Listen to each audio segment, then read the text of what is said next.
ஹரஹர பார்வதே பதையே ஹரஹர மகாதேவா. தென்னாடுடைய சிவனே போற்றி, என் நாட்டவர்க்கும் விரைவா போற்றி. மீனாட்சி அம்மனின் சிறப்பு என்ன என்றால், மீனாட்சி அம்மன் கோவில் உயிரோட்டமான கோவில். இக்கோவிலில் அம்மைக்கே முதன்மை உண்டு. கோவிலுக்கு வருபவர்கள் அம்மன் சன்னதி வழியாக கோவிலுக்குள் நுழைந்து அம்மனை வழிபட்ட பிறகு சொக்கரை வணங்கி மீண்டும் அம்மன் சன்னதி வழியாகவே வீட்டுக்கு திரும்புவது இன்று மரபாகவே இருக்கிறது.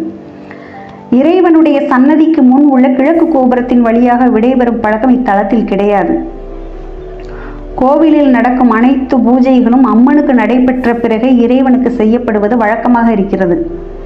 நின்ற திருக்கோலத்தில் காட்சி வழங்கும் ஒப்பற்ற அன்னை கயல் போன்ற அழகிய கண்களை பெற்றிருப்பதால் அங்கையர்கண்ணி என்றும், மீன கொடிக்கு உரியவள் ஆதலால் மீனாட்சி என்றும், அங்கையர்கண் நாயகி அபிடேகவள்ளி தடாதகை பிராட்டி மாணிக்கவள்ளி தமிழறியும் பெருமாட்டி என்ற பெயர்களும் இந்த இறைவிக்கு வழங்கப்படுகிறது. அருள்மிகு மீனாட்சி அம்மன் திருவுருவத்தை பார்த்த கண்களை எடுக்க மனம் வராது. எவ்வளவு நேரம் வேண்டுமானாலும் பார்த்து கொண்டே இருக்கலாம். அவ்வளவு புன்னகையும் பொன்னகையும் இருக்கும். அன்னை மீனாட்சி பாண்டிய அரசனின் மகளாவால்.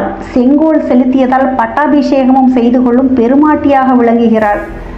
கொண்டையில் முத்துக்கொண்டை, மணிமுடி, கல்யாண கிரீடம், மூக்கில் மாணிக்க மூக்குத்தி, காதுகளில் சூரிய சந்திர தோடுகள், நெற்றியில் குங்குமம் அணிந்தவள் அன்னை மீனாட்சி.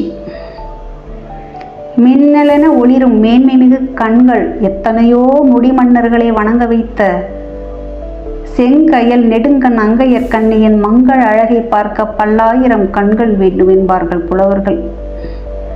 அப்பேற்பட்ட மதுரையிலே வரலாற்று மாட்சியுடன் வாழ்ந்திடும் அன்னை அங்கையர்கண்ணி உலகில் வாழும் உயிர்கள் அனைத்திற்கும் இன்றியமையாத அறம் பொருள் இன்பங்களை நல்குகிறாள்.